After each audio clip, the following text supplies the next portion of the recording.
And Israel says rockets have been fired from southern Lebanon. Let's go to Hoda Abdelhamid, who is in East Jerusalem for us. What more do we know about these rockets?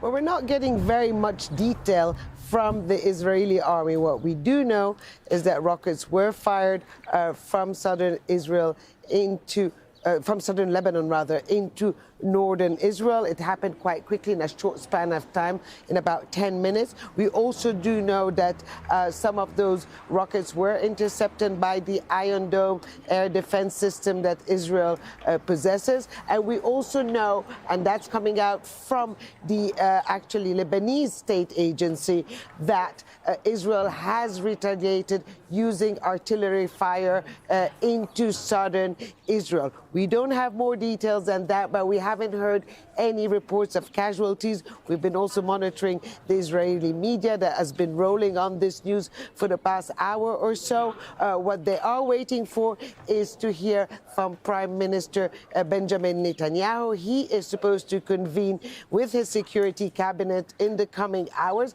This would be the first time he actually convenes with the security cabinet since February.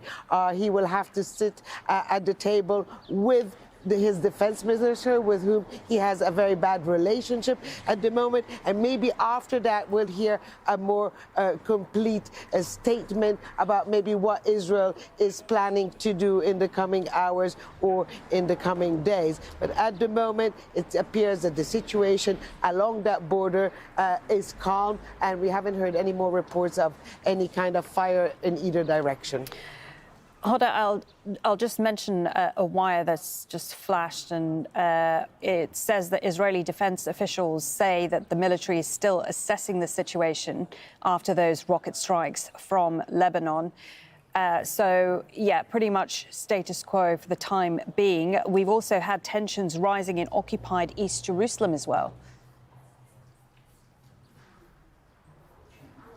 Yes, absolutely. It's been actual tensions are rising in that focal point, which is the Al-Aqsa Mosque compound, and actually inside that mosque for two early mornings in a row, the Israeli army has actually stormed into the mosque, trying to remove worshippers from inside that mosque, using quite heavy-handed ways, using stun grenades, tear gas, the rubber-tipped bullets. So all sorts of things, and those pictures had gone absolutely viral and have infuriated Palestinians even more, because you have to remember that tensions are always simmering in occupied East Jerusalem because of many reasons: house demolition, house evictions, all sorts of constraints the Palestinians are living under on a daily basis. But during this month, during Ramadan, this is a time where people go to the mosque, where people stay in the mosque.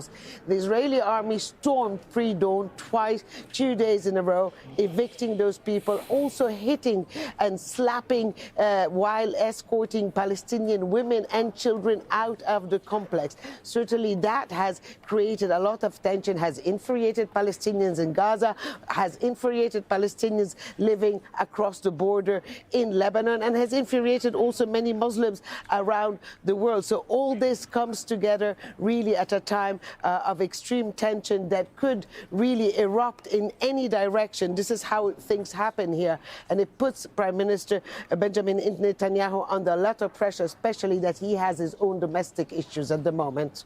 OK, thank you for that update. Hoda Abdelhamid, therefore, in East Jerusalem. We will indeed keep across the story for you. If there are any more developments, we will bring them to you.